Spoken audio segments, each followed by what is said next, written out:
사람들은 언제 두려워합니까? 언제 두려워하고 불안해하며 염려합니까? 언제? 지금 어디로 가고 있는지 모를 때. 자, 그러나 오늘 본문 말씀은 본문 말씀에서 예수님은 우리가 가야 할 곳이 어디인지, 그리고 그곳에 어떻게 갈 수 있는지를 분명하게 말씀해 주고 있습니다. 자, 우리가 이 말씀을 통해 불안과 근심에서 벗어나 참 평화를 얻을 수 있기를 기도합니다. 자, 1절 말씀을 보시면요, 너무나 유명한 말씀이죠. 너희는 마음에 근심하지 말라. 하나님을 믿으니 또 나를 믿으라. 자, 예수님은 제자들에게 근심하지 말라고 말씀하셨습니다. 자, 여러분, 제자들은 왜 근심했을까요? 예수님이 제자들이 따라올 수 없는 곳으로 가시겠다고 계속 말씀하기 때문에 그렇습니다. 너희들이 올 수 없는 곳에 나는 지금 간다. 마치 엄마에게서 떨어질 때에 분리불안을 느끼는 아이들처럼 제자들은 불안해했습니다. 또 근심하는 이유가 또 하나 있었어요. 예수님께서 계속 말씀하거든요. 제자들 중에 나를 팔 자가 있다. 너희들 중에서 나를 팔 자가 있고, 또 베드로 너가 나를 3번이나 부인할 것이다 라고 말씀하셨기 때문입니다. 자, 수제자인 베드로가 무너진다면 다른 제자들은 더 이상 볼 것도 없죠. 제자들 사이에 분위기가 뒤숭숭할 수밖에 없었습니다. 자, 이런 근심은 12제자들만의 문제가 아닙니다. 오늘 우리들에게도, 우리 모두가 항상 안고 있는 문제입니다. 누구나 언제든 실직, 파산, 질병, 가까운 사람의 죽음, 공동체의 붕괴 등등 전혀 준비하지 못했던 갑작스러운 일들을 겪게 될 수도 있기 때문입니다. 자, 안 일어나면 좋겠지만, 이런 일들이 우리 안에서 안 일어나면 좋겠지만 장담할 수 없지 않습니까?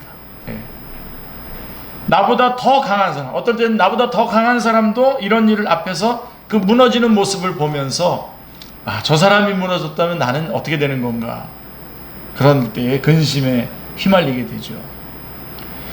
자, 이런 일들이 내게 일어나면 어떻게 하나 염려하고 근심에 휩싸이게 됩니다. 이런 걱정, 근심 때문에 위로받을 것을 찾게 되죠. 위로받을 것을 찾습니다. 여러분, 세상에 술집이 왜 이렇게 많습니까? 자, 술에 취해서, 그렇지 않은 분들도 있겠지만, 술에 취해서 근심을 잠시라도 잊고 싶은 사람들이 많기 때문에 그렇습니다. 하지만 이런 위로는 진정한 위로가 아닙니다. 일시적인 위로일 뿐입니다. 사실은 제가 여기다 거짓된 위로라고 써놨는데 너무 또 치명적인 게 이렇게 받아들일까봐 이거는 일시적인 위로밖에 되지 않습니다. 자, 그러면 근심에 대한 근본적인 처방이 무엇입니까? 예수님은 불안해하고 두려워하고 근심하는 대신에 우리 요한복음 14장 1절에 뭐라고 얘기합니까? 근심하지 말라. 하나님을 믿으니 또 나를 믿으라. 근심하지 말고 하나님을 믿으니 또 나를 믿으라 라고 말씀하셨습니다. 자, 여러분, 이런 말은 아무나 할 수 있는 말이 아닙니다. 이런 말도 아무나 막 요즘에 이렇게 뭐 공동체 이렇게 카톡창이나 이런 데 보면 이런 말들 하시는 분들 계세요. 저는 그런 사람들에게 적대감이 생겨요. 그러면 뭐냐면 너무 쉽게 얘기하는 거예요. 이게 자칫하면 남의 일이라고 뻔한 교훈을 쉽게 말하는 것처럼 들릴 수가 있거든요. 그래서 사실은 아무나 할 수 있는 말이 아닙니다. 예수님께서 이렇게 말씀하실 수 있는 것은 예수님도 믿음으로 근심을 극복하셨기 때문입니다. 그렇기 때문에 말씀하실 수 있는 거지 그냥 쉽게 얘기한 게 아닙니다. 남의 일이라고 뻔한 교훈 얘기하는 그런 게 아닙니다. 예수님은 앞서 유다의 배신에 대해서 말씀하실 때에 심령이 괴로웠다고 말씀하고 있습니다. 요한복음 13장 21절에 보면 유다의 그 배신에 대해서 예수께서 이 말씀을 하시고 심령이 괴로워 증언하여 이르되 내가 진실로 진실로 너희에게 이르노니 너희 중에 하나가 나를 팔리라. 괴로웠습니다. 그리고 또한 자신의 죽음을 생각하면서 기도하실 때에도 지금 내 마음이 괴롭다고 고백했습니다. 12장 요한복음 12장 20절 지금 내 마음이 괴로우니 무슨 말을 하려 아버지여 나를 구하나 이때를 면하게 하여 주옵소서 라고 이렇게 말씀하고 있거든요. 이미 다 경험하셨어요. 바로 여기서 말하고 있는 저 괴로운이라고 하는 괴롭다라고 하는 표현이 오늘 근심하지 말라라고 했을 때 그 근심이라고 하는 단어하고 정확하게 같은 말입니다. 타라소라고 하는 같은 원어입니다. 예수님도 이 세상에 계시면서 우리가 겪을 수 있는 그런 근심과 고통을 친히 경험하셨습니다. 하나님을 믿으니 또 나를 믿으라 라고 하는 말씀은 근심이 무엇인지 전혀 알지 못하시는 분의 위로가 아닙니다. 한때 근심에 휩싸여 괴로워하셨으나 하나님을 전적으로 신뢰함으로써 근심을 극복하신 분께서 우리에게 주는 위로입니다. 자, 그런데 과연 믿으라는 이 말 한마디로 근심을 멈추게 할 수 있을까요? 너무 막연하지 않습니까? 자, 그래서 예수님은 우리가 근심을 멈추고 하나님을 믿을 수 있는 근거와 이유를 오늘 본문 말씀에 3가지로 말씀해 주고 있습니다. 자, 첫 번째가 이겁니다. 꼭 잡으세요, 여러분. 오늘 말씀 딱 잡고 이제 근심하거나 두려워하거나 걱정하지 않고 주님 나라 갈 때까지, 그리고 그 이후까지 참 평안 가운데 여러분들이 계속해서 머무시기를 바랍니다. 자, 첫째로 아버지 집에 거할 것이 많기 때문에 근심할 필요가 없다는 겁니다. 아버지 집에 거할 것이 많기 때문에. 그래서 2절 3절 말씀을 보시면요, 내 아버지 집에 거할 것이 많도다. 그렇지 않으면 너희에게 일렀으리라. 내가 너희를 위하여 거처를 예비하러 가노니 가서 너희를 위하여 거처를 예비하면 내가 다시 와서 너희를 내게로 영접하여 나 있는 곳에 너희도 있게 하리라. 아멘. 예수님은 내 아버지 집에 거할 곳이 많다고 하셨습니다. 많다고 하셨습니다. 여기서 내 아버지 집은 하나님의 나라, 하늘나라를 가리키는 것입니다. 제자들은 지금까지 머리둘 것 없으신 예수님을 따라다니느라고 덩달아 머리둘 것이 없었습니다. 그런 삶을 살아왔습니다. 힘든 삶을 살아왔습니다. 영접해 주는 집이 있으면 들어가고 없으면 그냥 노숙을 했었습니다. 자, 그러나 이런 고달픈 나그네의 삶은 영구적인 것이 아닙니다. 이제 얼마 후면 예수님께서 하늘에 올라가셔서 그곳에 제자들을 위한 영원한 거처를 예비해 놓으실 것입니다. 자, 하늘나라는 충분히 크고 넓어서 거할 곳이 많습니다. 이 사실 여러분 분명히 꼭 기억해 두십시오. 여러분 지금 별로 실감이 안 나지만 이 말씀이 굉장히 실감나게 확 다가올 때가 있을 겁니다. 꼭 붙잡아 두시기 바랍니다. 그래서 부동산을 놓고 서로 경쟁할 필요가 없습니다. 2년마다 한 번씩 계약서 재계약할 필요도 없고요. 쫓겨날 위험도 없고요. 집이 낡아지거나 비가 새서 수리할 필요도 없습니다. 하늘에 이런 처소가 준비되면 예수님은 제자들을 데리러 다시 오실 것입니다. 제자들을 영접하여 예수님이 계신 곳에 그들도 있게 하실 것입니다. 그래서 예수님은 땅에 있는 우리가 거할 하늘의 처소를 만들기 위해서 하늘과 땅 사이를 왔다 갔다 하십니다. 자, 처음 오실 때, 이 땅에 처음 오실 때는 하늘나라의 모든 영광을 버려두시고 다 버리시고 겸손하게 낮아져서 이 땅에 오셨습니다. 그리고 다시 하늘로 가실 때에는 십자가의 죽음이라고 하는 고통의 관문을 통과하셔서 가고자 하셨고요. 그리고 마지막 날 다시 오실 때는 우리들을 천국으로 이끌 것입니다. 그 사이에 천국을 만드시는 거죠. 아멘. 그렇게 가신 지가 지금 꽤 됐습니다. 그죠? 자, 누구를 위해서 이렇게 왔다 갔다 하시는 겁니까? 바로 우리를. 예수님은 너희를 위하여 처소를 예비하러 간다고 성경에 분명히 지금 너희를 위하여 처소를 예비하러 간다고 분명하게 말씀하고 있습니다. 우리를 위하여. 예. 전부 다 우리를 위해서입니다. 전부 다. 창조주이시고 만왕의 왕이신 예수님께서 친히 우리를 위해서 일하시고 직접 우리를 맞이하시고 인도해 주시겠다고 말씀하십니다. 우리가 섬겨야 할 예수님이 도리어 우리를 위해서 섬겨주십니다. 이런 분이 어디 있습니까? 예. 그저 감사할 따름입니다. 예. 최근 몇 년 동안 서울에 집값이 많이 올랐다고 합니다. 자, 부동산 문제가 정말 심각합니다. 자, 근데요, 여러분, 그거보다 더 심각한 게 있습니다. 이거보다 더 중요한 부동산 문제가 있는데, 죽음 이후에 거할 곳이 있느냐라고 하는 문제입니다. 예, 죽음 이후에 거할 곳이 있느냐. 이 세상에서 모든 인간에게 마지막은 죽음입니다. 누구나 다 알고 있습니다. 여러분 가운데 모르는 사람 있습니까? 우리가 죽음으로써 우리의 인생이 여기 이 땅에서 끝난다는 거 다 알죠. 자, 그때를 모를 뿐입니다. 예외 없이 모든 사람에게 이것은 예약된 일입니다. 죽음은. 하지만 죽음이 끝임을 인지하는 순간에 두려움과 근심이 찾아옵니다. 죽음은 살아서 행한 모든 일들을 다 무의미하게 만들어버립니다.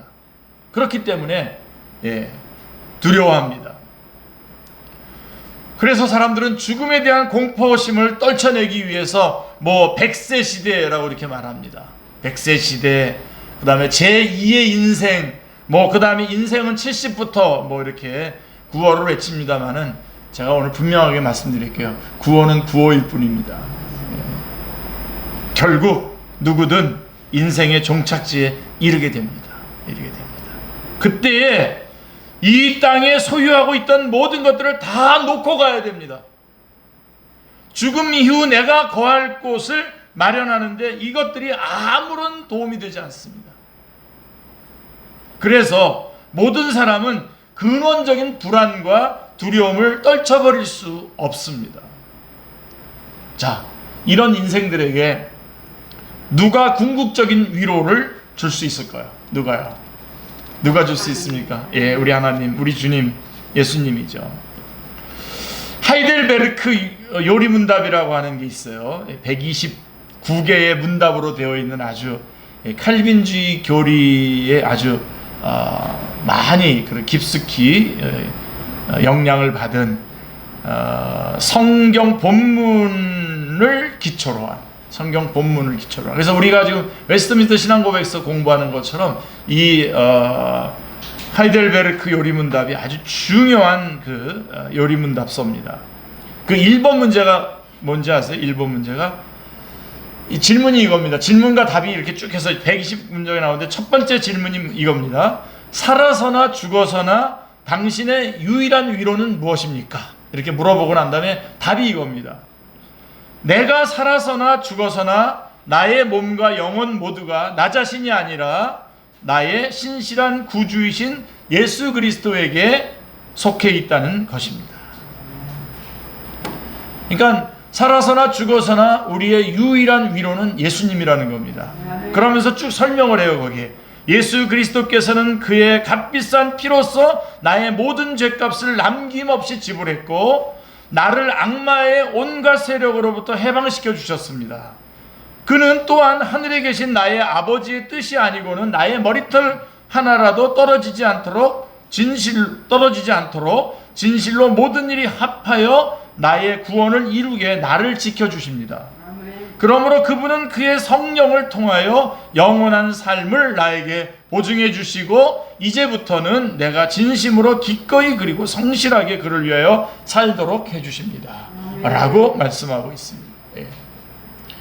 살아서나 죽어서나 우리의 위로는 예수 그리스도입니다. 우리는 이런 불안감 때문에 많은 두려워하고 근심하고 있지만 그러나 이 모든 근심을 한 번에 다 없이 해주시면서 위로해 주시는 분이 누구냐? 바로 예수 그리스도이십니다. 아멘. 자, 마르틴 루터 여러분 잘 아시죠? 종교개혁자죠. 마르틴 루터는 자신에게 주어진 그 종교개혁의 과제에 눌려서 근심 때문에 잠을 이룰 수가 없었다고 합니다. 루터가 답답한 마음에 밤중에 기도하다가 문득 하나님께 이런 질문을 던지기 시작했다고 합니다. 하나님, 이 교회가 내 교회입니까? 하나님의 교회입니까? 예. 하나님 교회이죠. 예. 이 종교개혁의 일이 하나님의 일입니까? 저의 일입니까? 하나님의 일이죠. 그러면서 자, 그러면 하나님께서 알아서 하십시오. 저는 이만 잠자러 가겠습니다. 예, 루터는 모든 일을 하나님께 맡기고 참으로 오랜만에 깊은 잠을 잘 수 있었다고 합니다. 예. 자, 여러분, 우리가 누구의 것입니까? 예. 예. 내 것입니까? 예수님의 것입니까? 예. 내가 살아있을 때도 예수님의 것이고 내가 죽어있을 때도 예수님의 것입니다. 예. 살아있을 때도 예수님의 것이고 죽었어도 예수님의 것입니다. 당연히 지금부터 영원까지 우리의 모든 것을 예수님께서 책임져 주시고 인도해 주실 것입니다. 아멘. 놓치지 마세요. 예. 난리가 날 겁니다. 여러분들이 지금 경험했던 것보다도 더 엄청난 경험을 아직도 남은 생애 동안 더 겪을 겁니다. 이 땅에서. 그러나 그때도 여러분 눈 하나 깜짝하지 마시고 살아있을 때나 죽어있을 때나 나는 나의 소유권은 하나님께 있다. 예수님이 나의 주님이시다. 그분이 나를 영원히 인도해 주실 것이다 라고 하는 것을 절대로 잊어버리지 마시기 바랍니다. 그래서 근심하지 말라는 겁니다. 내 아버지 집에 거할 것이 많다고 하시면서 근심하지 말라는 것입니다. 그래서 지금부터 영원까지 우리의 모든 것을 예수님께서 책임져 주시고 인도해 주실 것이다. 이것을 믿고 모든 것을 예수님께 맡길 때 우리가 드디어 근심을 멈출 수 있습니다. 자, 그리고 또 하나는 우리가 왜 근심할 필요가 없냐? 예수님께서 제시한 게 뭐냐면 예수님을 통해서 하나님을 만날 수 있기 때문에 근심할 필요가 없다는 거예요. 예수님을 통해서 하나님을 만날 수 있기 때문에. 4절에 보세요. 4절에 보면 내가 어디로 가는지 그 길을 너희가 아느니라 라고 이렇게 예수님께서 말씀하십니다. 예수님은 제자들에게 그 목적지와 그 목적지까지 가는 길에 대해서 너희가 이미 다 알고 있다고 말씀하셨습니다. 왜냐하면 이 내용에 대해 지금까지 예수님이 반복해서 말씀해 오셨기 때문이다. 계속해서 알려주셨기 때문입니다. 그런데 이렇게 계속 알려주셨는데 제자들의 반응은 어떻습니까? 5절 말씀해 보십시오. 5절 말씀해 보시면 도마가 이르되 주여 주께서 어디로 가시는지 우리가 알지 못하거늘 그 길을 어찌 알겠사옵나이까. 예. 도마가 제일 용감해요. 그래도 예. 도마는 목적지도 모르겠고 목적지로 가는 길도 모르겠다고 말씀하고 있습니다. 다른 제자들도 마찬가지였을 겁니다. 다만 도마에게 모른다고 말할 수 있는 솔직함과 질문할 수 있는 용기가 있었을 뿐입니다. 예, 저는 도마가 고마워요. 도마가 이렇게 말함으로 말미암아 요한복음 14장 6절 말씀을 예수님이 하시거든요. 예, 예수께서 이르시되 내가 곧 길이요 진리요 생명이니 나로 말미암지 않고는 아버지께로 올 자가 없느니라 라고 하는 말씀을 예수님이 하시게 됩니다. 예, 도마 덕분입니다. 사실 우리가 솔직하기만 하면 돼요. 오늘 우리가 이렇게 교회 왔을 때도 여러분 정말 솔직하시면 됩니다. 하나님 앞에 솔직하게. 그리고 솔직하게 모르면 모른다 그러고 물어볼 거 있으면 물어보시고 그러시면 됩니다. 예. 자, 그럼 뭐라고 되어 있어요? 목적지가 어디입니까? 하나님이죠. 예수께서 이르시되 내가 곧 길이요 진리요 생명이니 나로 말미암지 않고는 아버지께로 갈 자가 없느니라. 아버지가 목적지입니다. 하나님이시고 목적지가 하나님이시고 하나님께로 갈 수 있는 유일한 길은 누굽니까? 예수님입니다. 예수님을 통해서 하나님께 가는 겁니다. 자, 그런데 이 귀절은 논란이 많은 귀절입니다. 여러분 20세기 전반 두 번의 세계대전 1차 대전, 1차 세계대전, 2차 세계대전을 겪은 인류는 이제는 더 이상 싸우지 않기로 결정을 합니다. 싸우지 않을 것 같아요. 예. 시시비비를 가리지 않고 그냥 그래 너도 옳고 나도 옳아. 예. 이런 흐름이 이제 나타나기 시작했어요. 이것이 오늘날 세상의 시대 정신이 된 그 포스트 모더니즘입니다. 이게. 그래서 이 포스트 모더니즘은 다원주의와 상대주의를 특징으로 합니다. 그러니까 뭐 절대적인 진리라고 누가 선언하면 그 사람은 완전 왕따 됩니다.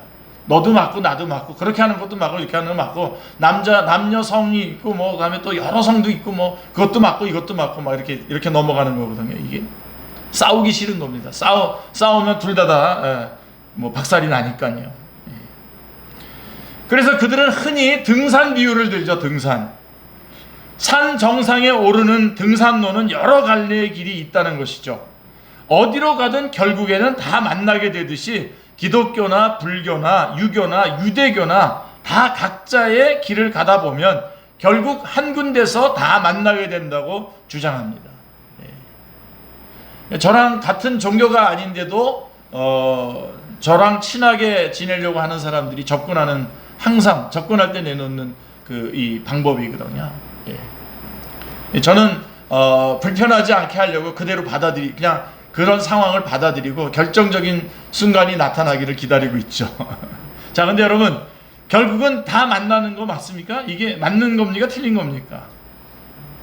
자, 등산로가 있고 여러 등산로가 있고 산 정상에서 만난다는 말은 맞는 말입니다. 자, 고등 종교들은 서로 비슷한 내용을 담고 있는 것이 사실입니다. 그런데 문제는 우리는 목적지가 산 정상이 아니라는 것입니다. 어디죠? 하나님이 산 정상에는 하나님이 계시지 않습니다. 하나님은 어디에 계십니까? 하늘에 계십니다. 하나님은 하늘에 계십니다. 어떻게 해야 하늘에 올라갈 수 있습니까? 오직 하늘에서 내려오신 분을 통하지 않고는 하늘로 올라갈 수가 없습니다. 하늘에서 내려오신 분이 예수님 외에는 없습니다. 그래서 예수님만이 하늘과 땅을 연결하는 유일한 사다리이시며 통로가 되십니다. 여러 종교가 고상한 윤리를 제공하고 삶에 대한 날카로운 통찰을 던져줄 수 있습니다. 그러나 딱 거기까지입니다. 그런 어떤 냉철한 어떤 지혜도 주고 어떤 교훈도 줍니다마는 거기까지입니다. 결코 구원을 줄 수가 없습니다. 구원을 줄 수가 없고 우리를 하나님의 나라로 이끌어 주지 못합니다. 오직 예수님의 복음만이 이 땅에서 우리를 구원하여 저 하늘에 계신 아버지께로 인도할 수 있습니다. 그래서 7절을 보시면 너희가 나를 알았다면 내 아버지도 알았으리로다. 이제부터는 너희가 그를 알았고 또 보았느니라 이렇게 말씀하고 있습니다. 예수님과 오랜 시간 함께 있었던 제자들은 길 대신 예수님을 통해 충분히 하나님을 알고 경험하지 않았을까요? 과연 그럴까요? 자, 8절에 보시면 뭐라고 되어 있습니까? 빌립이 뭐라고 해요? 빌립이 이르되 주여 아버지를 우리에게 보여주옵소서 그리하면 족하겠나이다. 자, 빌립은 이제까지 하나님을 경험한 적이 없는 사람처럼 하나님을 보여달라고 합니다. 9절에 보세요. 이에 대해서 예수님은 어떻게 반응하셨습니까? 9절 말씀에 보면 예수께서 이르시되 빌립아 내가 이렇게 오래 너희와 함께 있을 때 내가 나를 알지 못하느냐? 나를 본 자는 아버지를 보았거늘 어찌하여 아버지를 보이라 하느냐?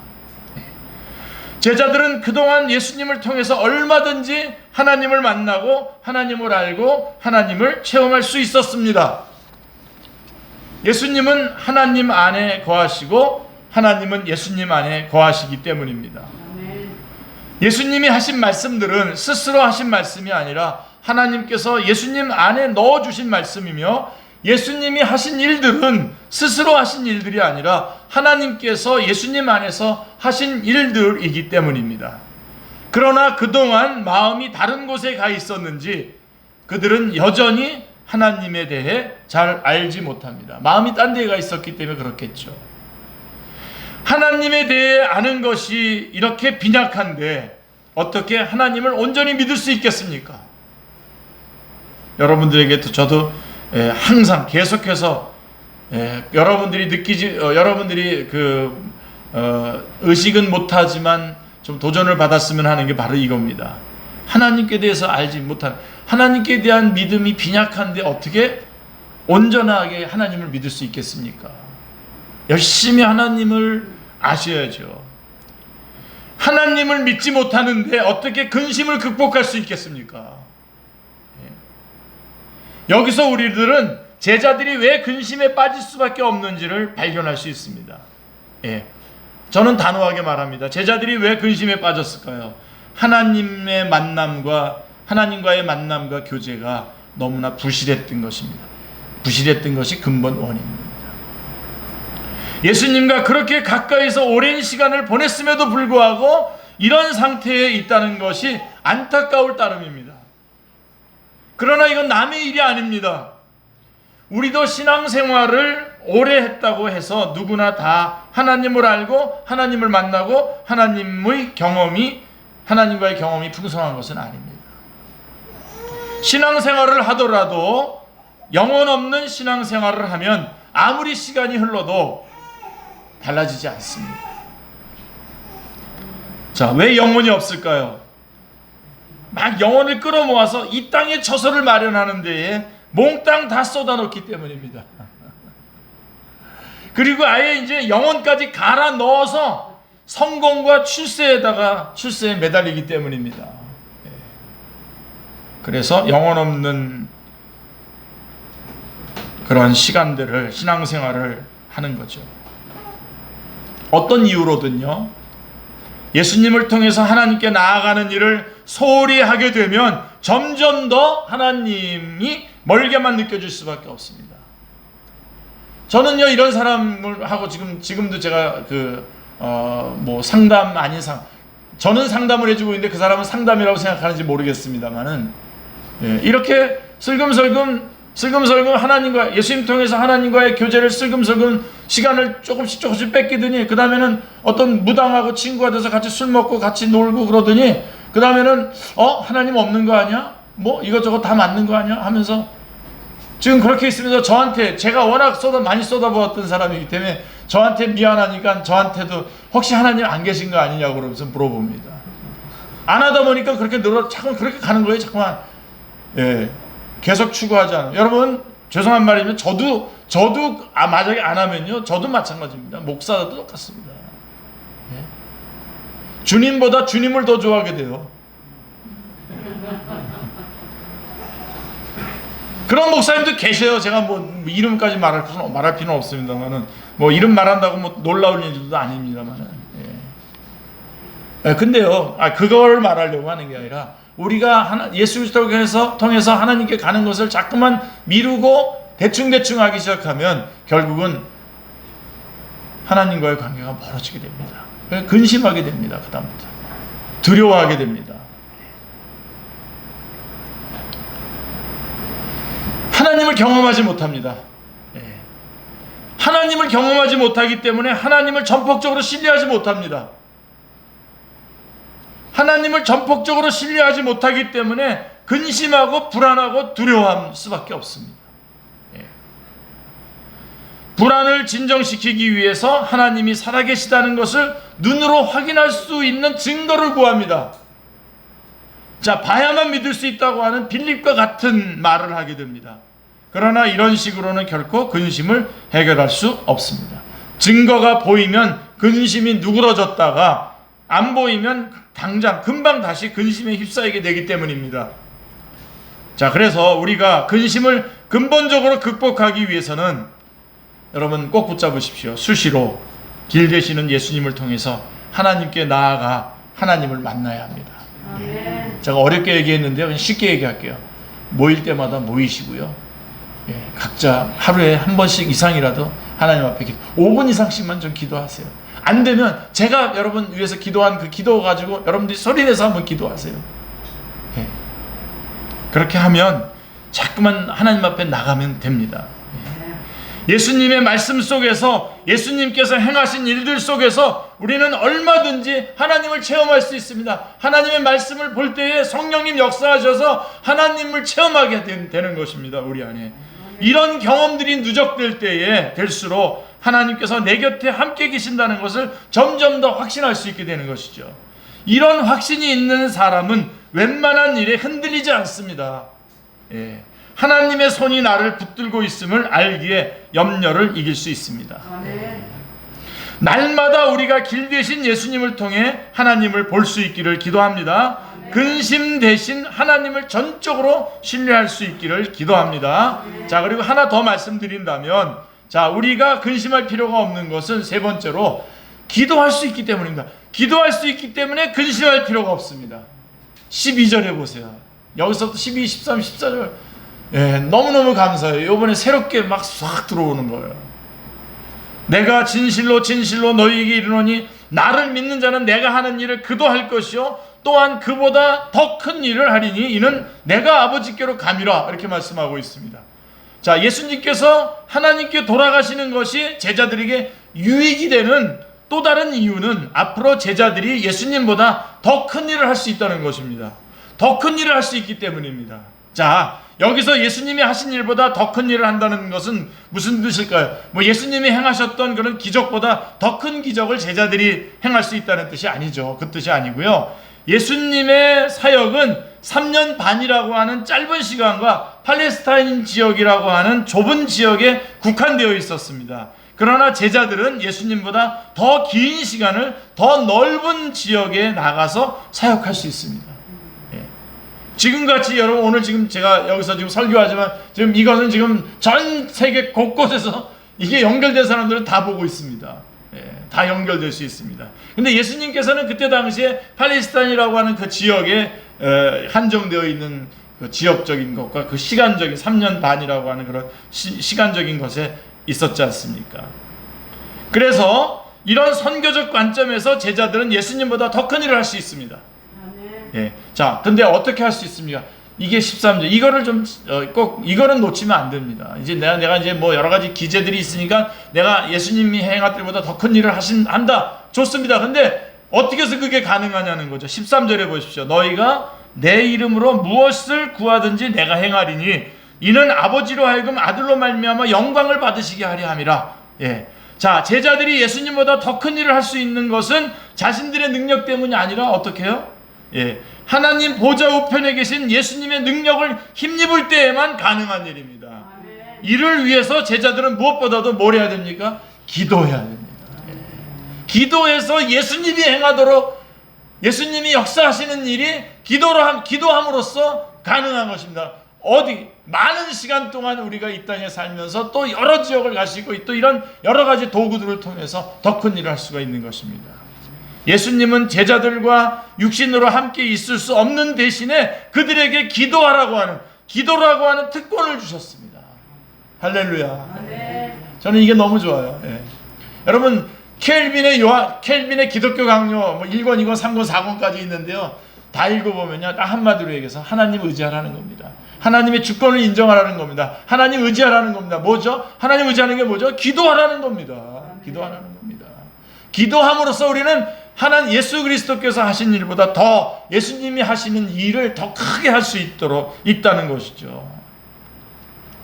이 기도의 특권을 잘 활용하면 제자들은 얼마든지 큰 일을 할 수가 있습니다. 우리도 마찬가지예요. 우리도 얼마든지 큰 일을 할 수 있습니다. 이 기도를 잘 활용하시길 바랍니다.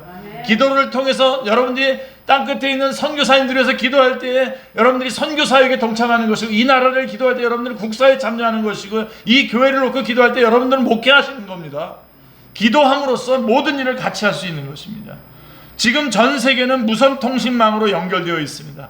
그 덕분에 우리는 전 세계 어느 곳이나 비대면으로 접근이 가능한 시대를 살고 있습니다. 우리에게는 예수님이 주신 비대면 온라인 통신 수단이 있습니다. 뭡니까? 기도입니다. 네. 기도를 통해서 우리는 어느 곳에서 있든지 24시간 어느 때든지 예수님께 연결될 수 있습니다.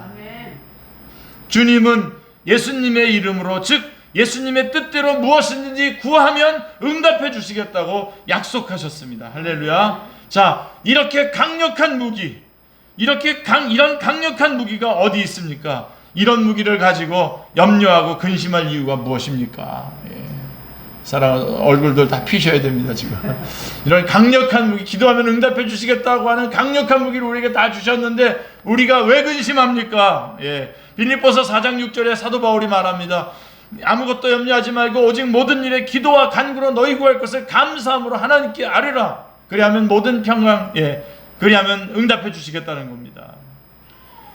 감옥에 갇혀 판결을 기다리던 사도 바울은 누구보다도 근심할 수밖에 없는 사람이었습니다. 그러나 기도와 간구로 근심을 극복할 수 있었습니다. 아멘. 우리가 처한 상황 중에 사도 바울보다 더 심각한 상황에 처해 있는 사람은 별로 없을 것입니다. 그러므로 우리도 기도로 근심을 이기고 기도로 큰 일을 이룰 수 있습니다. 아멘.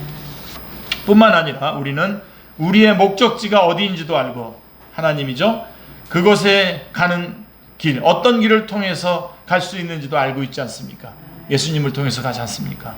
마음에 있던 모든 근심을 내려놓을 충분한 이유가 있습니다.